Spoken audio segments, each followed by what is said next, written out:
Soy Fernando Díaz Villanueva, hoy es 22 de septiembre de 2021 y esto es La Contracrónica.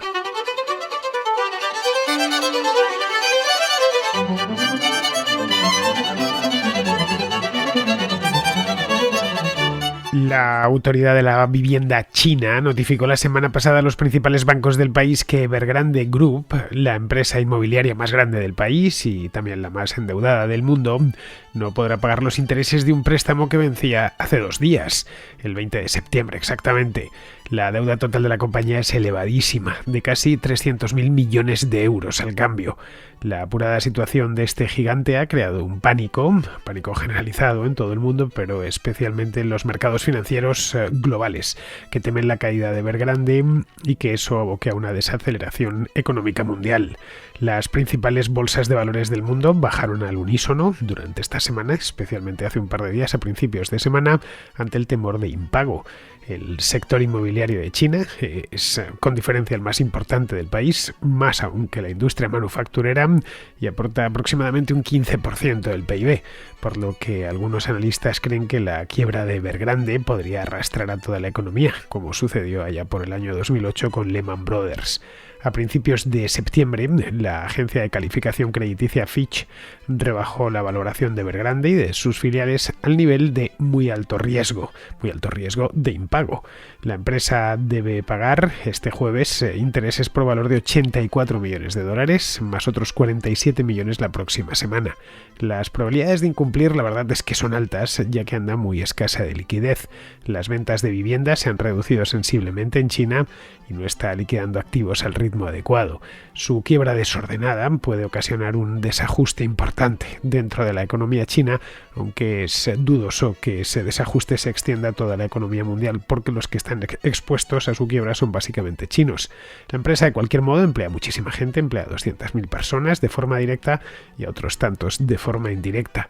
Todo se lo debe a las sucesivas burbujas inmobiliarias chinas que se han registrado a lo largo de los últimos años. Su negocio consistía, mejor dicho, porque ese negocio ya no puede seguir haciéndolo, en obtener crédito para construir grandes proyectos inmobiliarios que luego vendía sobre plano o incluso en obras. Ese dinero lo invertían en nuevas construcciones. Su declive, el de Evergrande, empezó el año pasado cuando el gobierno chino promulgó una nueva regulación para evitar el sobreendeudamiento de las empresas del sector, cuya deuda asciende a los 5 billones con B de dólares. El gobierno de Xi Jinping está determinado a limpiar de mala deuda la economía china. Hace un mes obligó a varias empresas estatales a rescatar a la gestora de activos Huarong. Es muy posible que Evergrande corra la misma suerte.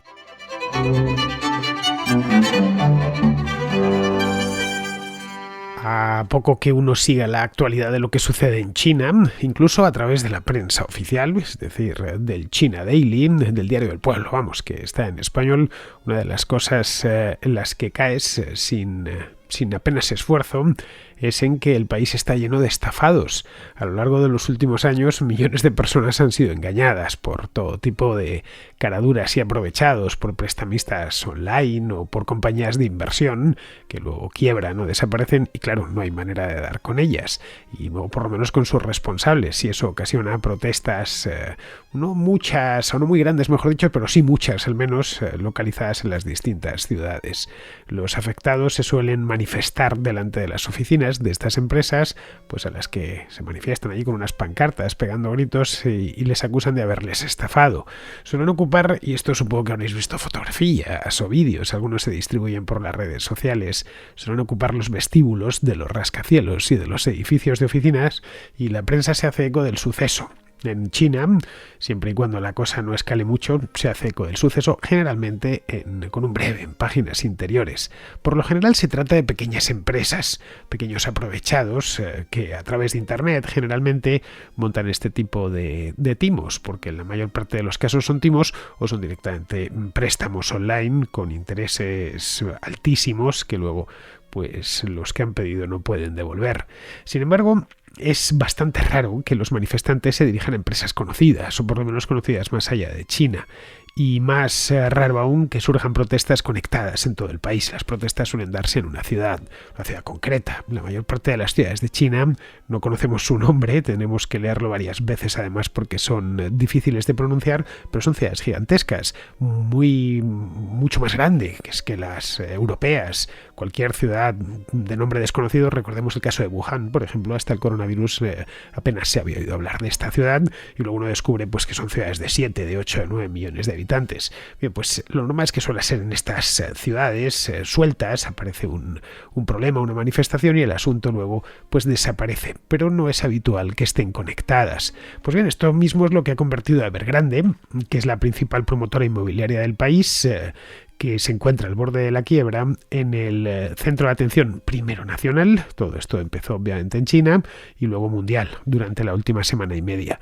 Ha saltado a los medios internacionales pues a raíz de su anuncio la semana pasada de que van a tener algunos problemas serios para poder pagar lo que deben. La compañía debe muchísimo dinero, una cantidad mareante. Adeuda unos 300.000 millones de euros. Esa cantidad es estratosférica, lleva tantos ceros detrás que cuesta hacerse a la idea de lo que es, pero vamos, eso sería el equivalente, para que nos hagamos una idea, al PIB nominal de Sudáfrica, de un país relativamente importante como Sudáfrica. La semana pasada, esto fue el día 13 exactamente, su sede central, que está en la ciudad de Shenzhen, esta es una de estas ciudades que algunos han leído alguna vez por encima, la mayor parte de occidentales no sabrían ni colocarla en el mapa. Esta ciudad tiene cierta importancia, bueno, tiene bastante importancia, todo hay que decirlo, es una ciudad bastante nueva. Está al sur del país, está en la provincia de Cantón, está junto a Hong Kong. Es esta ciudad que los chinos, todavía en tiempos de la colonia británica, decidieron hacer crecer al otro lado de la frontera con Hong Kong. Bueno, pues es más grande hoy, bastante más grande Shenzhen que Hong Kong, pero prácticamente toda la ciudad pues está hecha en los últimos 25 años. Pues la sede central de Evergrande fue asediada, que está ahí en Shenzhen, por inversores que exigían la devolución de su dinero. Estas imágenes, como se han dado por la prensa internacional, creo que las hemos visto todos. Se presenciaron escenas similares, parecidas, aunque claro, no tan grandes, no eran manifestaciones tan grandes, en las oficinas de Evergrande en otras ciudades del país. En un vídeo que circula por la red, una mujer grita por un megáfono, en chino evidentemente, no sé exactamente qué es lo que está pidiendo, pero bueno, algo así como que les está pidiendo respuestas a los empleados de Evergrande, al personal, que algunos pasan por allí, otros se han escondido en los despachos. En otro de los vídeos, todos estos están disponibles en abierto, los podéis buscar en redes sociales o directamente a través de Google, en YouTube por supuesto están. En ese hay un ejecutivo de la compañía, que intenta tranquilizar a los manifestantes en un pasillo. El tipo está acorralado, pero ya sin éxito alguno. Se les ve, la verdad, realmente enfurecidos, probablemente porque muchos de ellos, si no la mayor parte, se gastaron sus ahorros en una casa de Evergrande y tienen que no han visto y que no han entrado a vivir, ni muchísimo menos, porque es posible que no esté todavía ni construida o que esté a medio construir, tenga poco menos que el agujero con los cimientos hecho y poco más, y está parado quién sabe la hora desde hace meses, y claro, tienen temores fundados de que no verán ni la casa ni el dinero, y estamos hablando de mucha gente que ha metido ahí todos sus ahorros o que han pedido dinero al banco para poder comprar esa casa. Otros estaban allí, no todos eran estafados por casas compradas y no entregadas, otros estaban allí porque les han colocado algún tipo de producto financiero de los muchos que comercializaba la compañía y sospechan, también con buen tino, que pueden ir despidiéndose de la inversión. Desde el año pasado, coincidiendo con la pandemia, el gobierno chino trata de que los promotores inmobiliarios aminoren su deuda, que es altísima. Es una cosa completamente disparatada. Si la traspasásemos a cualquier país occidental, el país tendría que cerrar al día siguiente, tendría que declarar la suspensión del pago. De pagos también es verdad que China, todos los números, como es un país tan grande y tan poblado, son fuera de lo común. Bien, pues es muy alta debido a las sucesivas burbujas inmobiliarias que han sacudido el país a lo largo de las 2 últimas décadas. Una de las cosas que trajo la nueva China para sus habitantes fue que podrían empezar a disfrutar de una casa nueva, con confort propio de las viviendas modernas, es decir, con calefacción o aire acondicionado, casas bien aisladas, con ascensor, etcétera. Los chinos, los de la anterior generación, no habían podido disfrutar de viviendas modernas. Conexiones eléctricas, saneamientos, conexiones a internet, antenas parabólicas, etcétera. Aunque bueno, ahora las antenas parabólicas, todo hay que decirlo, se ven un poco viejunas ya en las casas porque la televisión ya no nos llega por allí, sino que nos llega por el cable de datos. Pero bueno, casas en definitiva, muchas de ellas en rascacielos, algunos rascacielos altísimos de 30 o 40 plantas, rascacielos residenciales estoy hablando, no solo los de oficinas. Entonces, esto ocasionó que hubiese, al haber tantos habitantes, hablamos de un país de 1.400 millones de habitantes, que la industria de la construcción viviese una primavera que no terminaba nunca. Incluso cuando las burbujas inmobiliarias en Occidente, de la primera década del siglo, la burbuja inmobiliaria que hubo en Estados Unidos, la que hubo en España, la que hubo en el Reino Unido, reventaron, coincidiendo con la crisis financiera mundial de 2008-2009, en China no pasó nada. En China se siguió construyendo vivienda y rascacielos y nuevos barrios, nuevas ciudades, en muchos casos en mitad de la nada, como si no hubiese pasado nada. De hecho, en China, en principio, no había pasado nada. Así que se siguió echando carbón a la caldera. Y el resultado es que esas compañías han terminado endeudándose muchísimo. Bien, pues con esa idea en la cabeza el año pasado, el gobierno aprobó una nueva normativa que, si bien no limita la cantidad de dinero que pueden pedir para acometer sus proyectos inmobiliarios, sí que les pone algunos requisitos de capital para que deben cumplir antes de contraer deudas. Y sobre todo les pide que devuelvan lo que deben dentro de esta nueva regulación. Y ahí es donde Evergrande, que es tan grande como su nombre indica, bueno, es tan grande que se pensaba que no podría caer bajo ningún concepto y en ninguna circunstancia. Es la primera constructora del país con el mayor mercado inmobiliario del mundo, que es China. Ya nos podemos imaginar el tamaño. Bueno, pues ahí es donde se ha encontrado con problemas y problemas bastante serios. La empresa hace unos meses contrató un equipo de asesores expertos para ayudarles a resolver sus dificultades financieras, que son bastantes, y avisaron ya al final, probablemente tras un informe de este equipo de asesoría, que esto fue el 13 de septiembre, como os he dicho antes, que podrían, no dijeron que lo iban a incumplir, pero que podrían incumplir el plazo de algunos pagos, porque tienen problemas de liquidez, es decir, tienen un descalce brutal y al final pues no les da no les alcanza lo que tienen ahora mismo en la caja para pagar lo que les van a exigir los acreedores. Vamos, que no les entra suficiente dinero, por lo que se las ven y se las desean para ir devolviendo lo que deben, tanto a los bancos como a los inversores particulares. Los bancos más expuestos son el Banco Comercial e Industrial de China, el Banco Agrícola de China y el Banco Minsheng, así es como se llama, los tres públicos, por cierto. Estos bancos podrían, al ser públicos y estar a órdenes del gobierno, podrían darles una mora, qué sé yo, unos cuantos meses, un año, o directamente condonarles parte de la deuda. Sería una cosa poco seria, pero en ese momento estaría salvado, al menos por ahora. Los que se han presentado en las oficinas de Evergrande, de cualquier manera, no han sido estos bancos, no ha sido el presidente del Banco Comercial e Industrial de China, ni mucho menos. Son, como os decía antes, ciudadanos particulares, visiblemente enfadados. Además, os invito a ver los vídeos porque son realmente graciosos. Unos eran inversores que habían adquirido, como os comentaba, una vivienda o productos financieros en general, porque esta empresa había crecido tanto que ya comercializaba de todo. Otros eran proveedores y contratistas a los que se les adeuda el pago de su trabajo en distintos proyectos inmobiliarios que están parados por toda China, y como están parados, pues los primeros, bueno, esto pasa en China y pasa en el resto del mundo, cuando se para un negocio cualquiera, los proveedores son los primeros que dejan de cobrar. Esto es una mala costumbre, pero en fin, ¿qué le vamos a hacer? Sí que estos también fueron, sobre todo los más pequeños, fueron ahí a exigir que se les pague. En las últimas semanas, y probablemente también a causa de ese informe que prepararon los asesores, la empresa ha intentado vender a la desesperada ya y con descuentos brutales algunos de sus promociones de viviendas, no vendiéndolas una a una, pero promociones de viviendas sin acabar, a veces sobre plano, pero tratándoselas de colocar a otras empresas, a fondos, y para ir amortizando deuda, claro, pero vamos, no han tenido demasiado éxito. Nadie quiere proyectos faraónicos y mucho menos proyectos faraónicos a medio construir.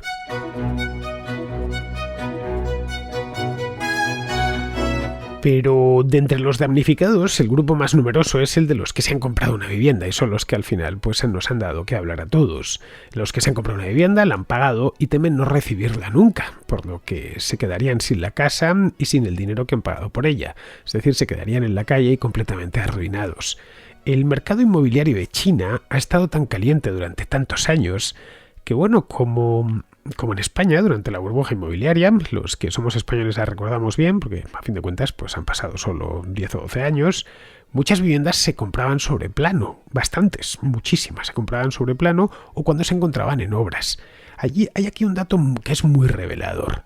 De los aproximadamente 300.000 millones de euros que hay en el pasivo de Evergrande, alrededor de 200.000 millones es dinero en efectivo que los clientes pagaron por casas que aún no se han terminado y que en algunos casos ni siquiera se han empezado a construir. Porque con este dato más o menos la bola que han ido haciendo nos permite verla de una manera clarísima. El gobierno chino tolera en principio las protestas callejeras siempre y cuando no sean políticas, lo que como toda dictadura que se precie puede soportar cierto grado de descontento siempre y cuando ese descontento no se dirija hacia los gobernantes, en este caso hacia el Partido Comunista Chino y hacia el gobierno de Xi Jinping. Si protestan por un asuntillo económico, pues y la cosa no se sale de madre, lo consienten. Y siempre y cuando también no involucren a miles de personas, lo cual pues eso puede derivar en disgustos mayores. Una pequeña manifestación en la puerta de entrada de un rascacielos, en la que, no sé, los manifestantes protestan por una estafa, puede ser hasta útil políticamente para los del partido local. Da a las autoridades la oportunidad de intervenir, claro, y trasladar a la población que están preocupadísimos por la corrupción y que la combaten con todas sus fuerzas y que si es necesario ejecutarán al empresario que ha estafado al pueblo. Por eso, hasta cierto punto no le ponen pegas. El problema es cuando ese problema crece y son miles los que protestan. Ahí están en la calle. Allá sí que tratan de sacar a los manifestantes de la calle porque crean malestar ver a la gente protestando en la calle, sobre todo gente que ha perdido todo lo que tiene, pues al que no lo ha perdido pasa al lado y a fin de cuentas todos tenemos empatía, somos seres humanos y piensa pues esto como el gobierno no ha hecho nada, como les han dejado aquí o cuando les han estafado estas de los prestamistas online. Bien, transmite en definitiva la idea de que algo marcha mal en el paraíso chino y eso el gobierno lo quiere evitar. Hace unos meses hubo una cadena de escándalos ocasionados por algunas empresas que conceden préstamos online. Esto de los préstamos online que existe en todo el mundo, obviamente, también en España, en Europa y en toda Hispanoamérica, esto es algo a lo que muchos chinos se han hecho adictos, hasta constituir un problema nacional. El tema es que quieren seguir consumiendo y como su salario no les llega, piden dinero por internet, generalmente a tipos de interés abusivos. Están navegando por internet, ven que les ofrecen, pues, qué sé yo, 6.000 euros, bueno, euros no, les ofrecen yuanes, que son muchos más, pero bueno, les ofrecen dinero, esto pasa también en España, es decir, la gente ve, bueno, pues tengo yo en el acto y pidiéndote poco menos que la nómina y no vamos a mirar ni cuánto ganas, el hecho es que te lo vamos a conceder rápido.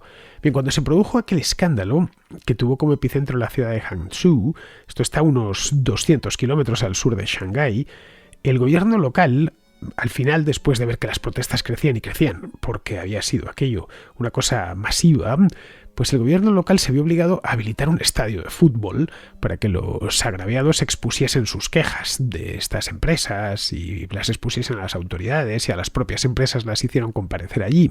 Es decir, que cuando ven que la cosa se ha salido un poco de madre, como os decía, pues tratan de reconducirlo. Una de las razones por las que el chino medio anda siempre tieso, es decir, con los tieso en el sentido casi literal de la palabra, porque llega a fin de mes con lo opuesto, es que la vivienda se ha disparado de precio en las 2 últimas décadas, especialmente en la última. Se construye muchísimo, no hay más que echar un vistazo, hay un montón de documentación ya disponible, de televisión, de libros, incluso se han escrito sobre este mismo tema, las ciudades han crecido, han multiplicado por varios dígitos su tamaño, su extensión en muchos casos, pero a pesar de todo lo que se ha construido, eso no ha hecho bajar los precios, porque la demanda ha aumentado a un ritmo todavía mayor. Xi Jinping, una de las promesas que ha hecho, ahora que ya se ha atornillado bien el poder, es abaratar la vivienda. dentro de un programa mucho más ambicioso al que ha bautizado como Prosperidad Común. Básicamente ha venido a decirles, sí, está claro que aquí uno se puede hacer millonario, de hecho se están haciendo millonarios mucha gente, pero no está bien que pues haya por ahí chinos, compatriotas que no lleguen a fin de mes, que tengan que entramparse con empresas que conceden créditos online, así que vamos a serenarnos todos un poco y vamos a bajar en la medida de lo posible los precios de la vivienda. Vamos, nada muy distinto a lo que pueden decir los políticos en Europa o en América. El tema es que no se sabe muy bien cómo lo va a hacer. Su medida estrella era la nueva regulación para los promotores, esta que ha ocasionado, por ahora lo único que ha conseguido es poner al borde de la bancarrota a Evergrande, al primer promotor del país. Y ya de paso, y esto sí que seguramente Xi Jinping no lo esperaba, lo que ha conseguido es hacer ver al mundo el problema. Porque las imágenes de inversores, proveedores, empleados, indignadísimos todos, se han compartido en las redes sociales locales y de ahí pues han saltado a las redes sociales internacionales. No olvidemos que los chinos no tienen acceso a Twitter, ni a Facebook, ni a ninguna red social occidental, pero no ha tardado mucho en salir, y de ahí a la prensa mundial. Que protesten delante de unas oficinas, no lo sé, en la ciudad de Cantón, por ejemplo, pues no es motivo de alarma, como ya he dicho. Que sea algo generalizado, que aparezca el mismo brote de protestas en distintas partes del país y que además el tema lo lleve el Wall Street Journal en portada, pues para el gobierno chino sí que es un problemón y un motivo de alarma serio. China lleva bastantes años, pues desde tranquilamente, podríamos decir 4 o 5 años sin exagerar, tratando de ir purgando las deudas corporativas, que son la espada de Damocles para el gobierno chino y en sí para la economía china. Son elevadísimas. Bueno, y en este punto yo creo que muchas de ellas ya tienen tantos ceros detrás que son directamente incobrables. Xi Jinping asegura que el proceso de limpieza concluirá esta misma década, que no hay problema. A los chinos les encanta el ir poniendo fechas. Para 2030 esto habrá sido tal, para 2049, cuando esto cumpla 100 años, vamos a vivir en el paraíso. Bueno, pues él dice que para el año 2030 esto ya se habrá resuelto y la economía estará completamente saneada de todas estas deudas tóxicas. Pero la labor, no sé, a mí se me antoja bastante ardua y se está cobrando además un montón de víctimas. El gobierno insiste en que quiere más disciplina de mercado y un proceso transparente para que las empresas altamente endeudadas, que son muchas, no hagan saltar por los aires todo el sistema financiero. La crisis de Evergrande es de hecho una prueba de fuego. Y ojo, Evergrande no es la única. Por lo menos la única que nos da que hablar. La gestora china, una gestora china llamada Huarong, este es un conglomerado financiero de titularidad estatal. Esta tuvo que ser rescatada hace un mes, creo que fue el 17 o el 18 de agosto, la rescataron varias empresas públicas. 13.500 millones de euros tuvieron que poner encima de la mesa para salvarla de una quiebra segura. Huarong es una empresa peculiar, es una gestora realmente de activos. Esta se fundó pues allá por los 90, finales de los 90, creo que en el 99, como un banco malo, tal cual, un banco malo, como la Sareb que tenemos en España, para colocar créditos difícilmente cobrables, tras la crisis financiera de aquella zona asiática en el año 97. Desde entonces no ha hecho más que crecer, y además crecer como una luz, que va ganando volumen conforme desciende por la ladera de la montaña. Hace 3 años, en el año 2018, su presidente, un tipo llamado Lai Xiaomin, como los teléfonos, pero con una N al final, este tipo fue ejecutado. Sí. Bueno, juzgado y ejecutado, todo además bastante rápido. Ejecutado, como lo escucháis. Le acusaron de recibir sobornos a Lai Xiaomin. Bueno, por eso y por bigamia. Al parecer, el buen hombre estaba casado con 2 mujeres distintas y le llegaron a contar un centenar de amantes, una cosa así, y les ponía una casa además a cada una de las amantes. Ven, quitarse en medio a Xiaomin, y se lo quitaron de en medio de manera literal porque es que lo eliminaron, le fusilaron. Esto no sirvió de mucho.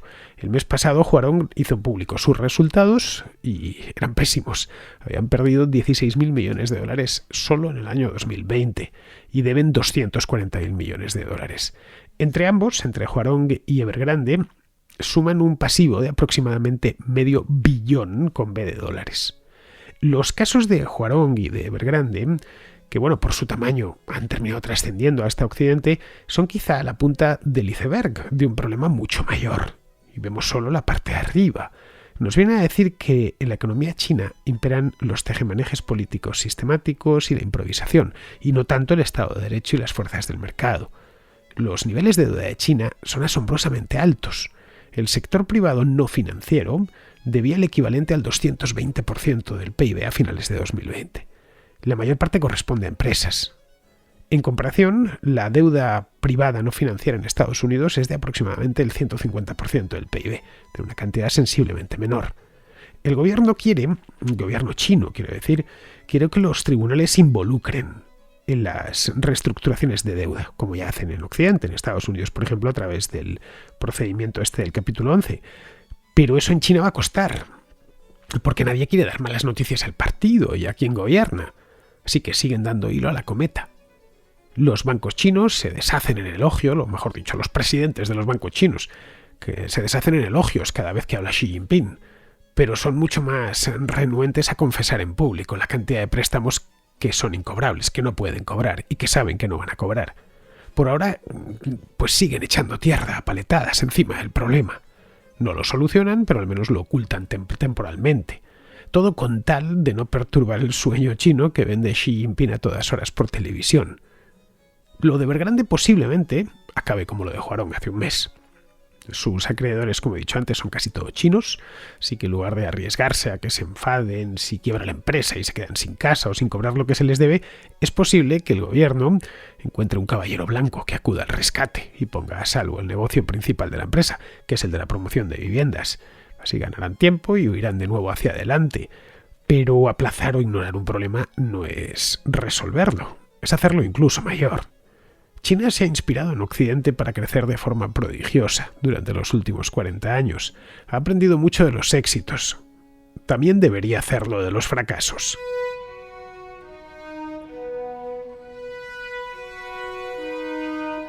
Vamos con la contrarréplica. Empecemos con Sergio, que nos da un dato que a muchos les resultará sorprendente.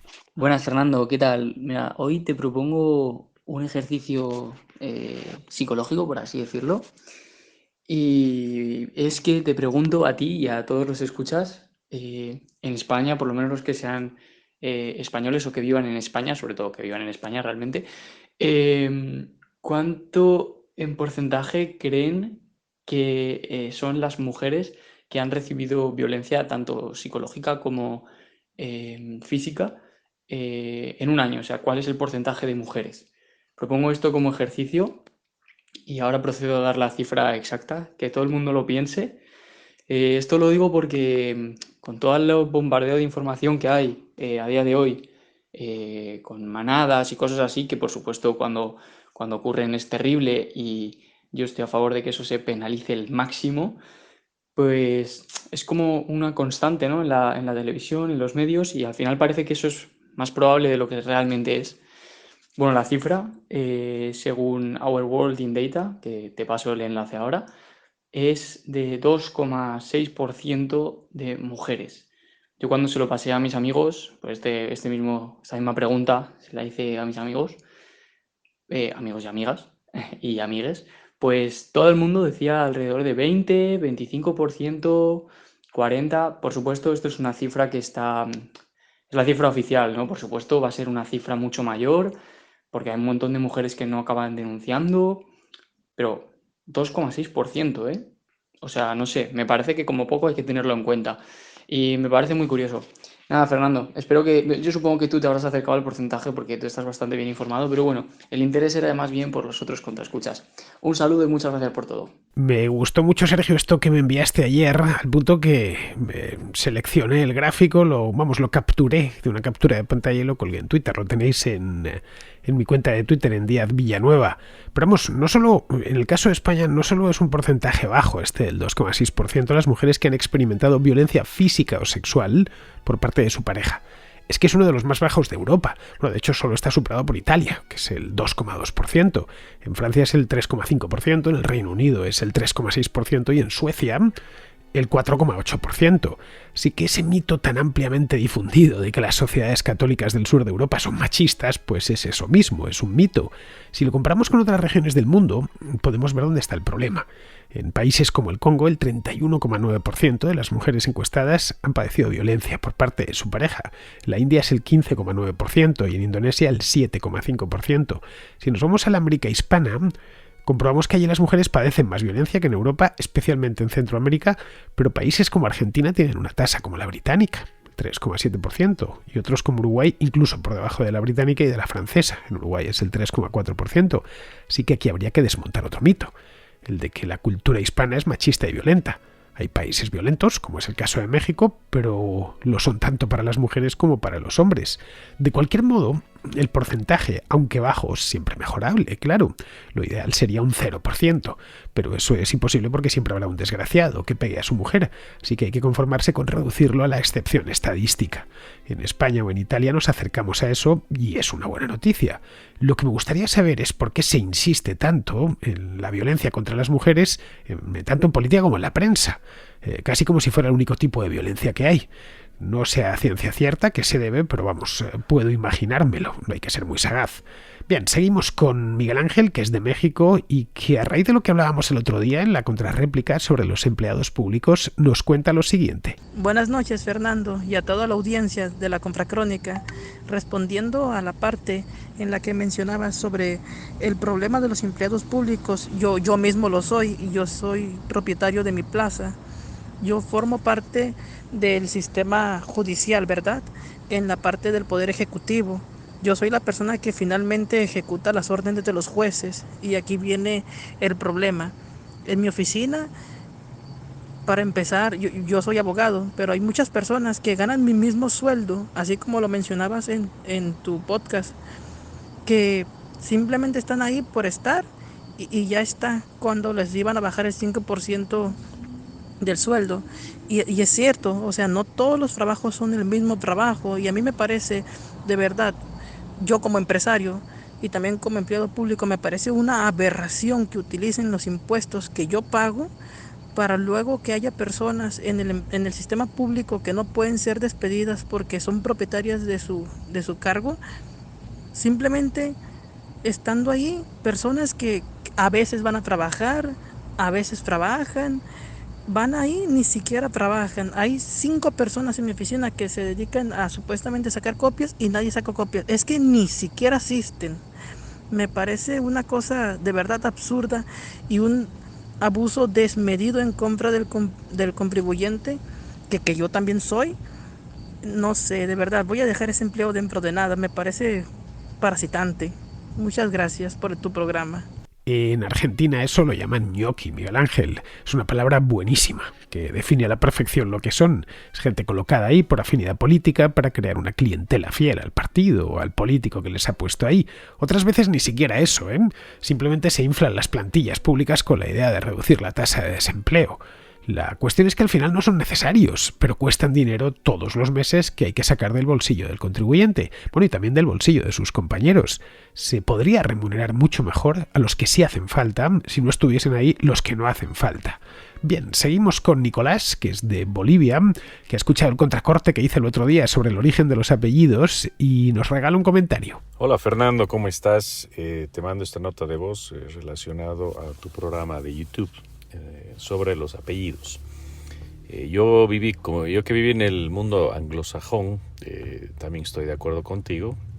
Creo que nuestra forma de nombrar a la gente es la mejor, porque te mantienes el apellido del padre y la madre y es una mucho mejor forma de identificar a las personas.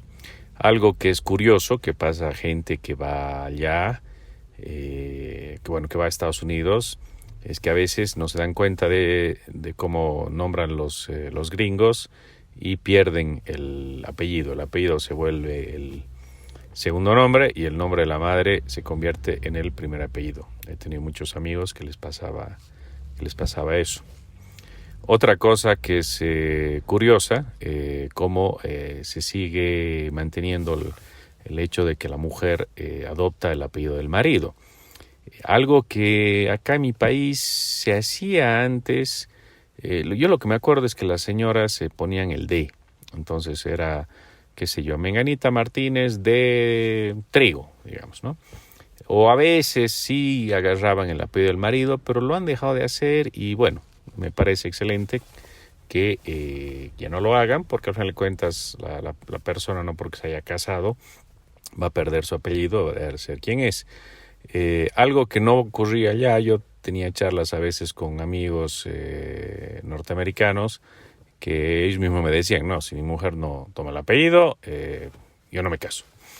Pero alguna vez me acuerdo una amiga, una colega de trabajo que se estaba casando y estaba toda emocionada y con otras chicas charlaban y decían, bueno, de aquí a 2 semanas ya no te vas a llamar, qué sé yo, Smith y ahora te vas a llamar Phillips. Y lo cual a mí me pareció curioso y les hice la pregunta, le dije, pero ¿no les molesta tomar el apellido del marido, digamos? Y se ponían nerviosas, no me querían decir, hasta que una de ellas me dice, no, es que vos no entiendes. Nadie se da cuenta de que se ha casado hasta que no cambia el nombre. Entonces, ahí me di cuenta que es como un rito, ¿no?, cultural que tienen, que parece que hasta tienen unos formularios que mandan al correo, mandan al trabajo, mandan a todo lado para que esta persona ahora se llama esto, ¿no? Algo que no es de apellidos, pero una tendencia que había antes, afortunadamente no la hay, era la cantidad de nombres que le ponían a la gente. La generación anterior a la mía, mis padres, y también veo lo mismo con los padres de mi mujer, tenían como 5 o 6 nombres, ¿no? Parece Agapito, Eleuterio, Santiago. Parece que tenían que ponerle del santo, del tío, de la promesa y todo lo demás, ¿no? Obviamente causa un flor de despelote en los documentos y por suerte ahora ponen 1 o 2, o en mi caso creo que bueno, y ahora dedicamos a poner 2, 1 nomás, y tienes el apellido del padre, el apellido de la madre. Y con eso es suficiente para identificar a la persona muy bien. Bueno, un saludo y te seguimos escuchando. Hasta luego. Eso de ponerse el apellido del marido, el D, con el apellido del marido también se hacía en España, pero hace ya muchos años. Yo desde luego nunca lo he conocido, nunca he conocido a una española que se presentase como, qué sé yo, Pepita de tal o de cual, ¿no? De cualquier forma, aquello era más ceremonial que otra cosa, es decir, que no pasaba a los documentos oficiales, no estaba en el pasaporte ni en el documento nacional de identidad, era una manera de presentarse socialmente y me da la impresión que en las clases altas, en esencia. Luego, respecto a los nombres, en España era común ponerse varios nombres, como mínimo 2. A mí ya no me pillo aquello, aunque sigue habiendo mucha gente, obviamente, con 2 nombres. Mis padres a mí solo me pusieron 1, Fernando, y me basta y me sobra. De hecho, en España solemos hacer bromas con los hispanoamericanos por los nombres que se ponen. Los hay de 2 tipos. Los de telenovela, tipo Carlos Alfredo, y luego los tomados del inglés, tipo Nelson Alexander, que en Guatemala, por cierto, eran muy comunes y que hacían mis delicias, bueno, las mías y las de Alberto Garín también. O sea, era fantástico. Conocías a un tipo completamente indígena, así pequeñín, y te decía que se llamaba William Byron. Vamos, que solo le faltaba el Lord delante y una casaca y una peluca. Decía, ya, perfecto. En fin, vamos a ir terminando. Vamos con Pizarro, que nos habla de la subida del precio del aluminio. Como el precio del aluminio en esta recuperación económica pospandémica se ha disparado por, entre otras cosas, una mayor demanda y un golpe de Estado en uno de los países con mayor producción minera de su precursor, resulta que su chatarra para el reaprovechamiento o reciclado también se ha disparado. El estímulo para el reciclaje del aluminio siempre fue salvar el planeta, pero como ahora se trata de salvar a su industria, pues este se va a optimizar. Un cordial saludo de Pizarro. Y con esto, queridos amigos, damos por concluida ya la contracrónica de hoy. Mañana será jueves, lo que significa que terminaremos la semana de la contra. Al siguiente tendremos Contrahistoria con Alberto Garín, por cierto. Así que os invito a que regreséis por aquí mañana.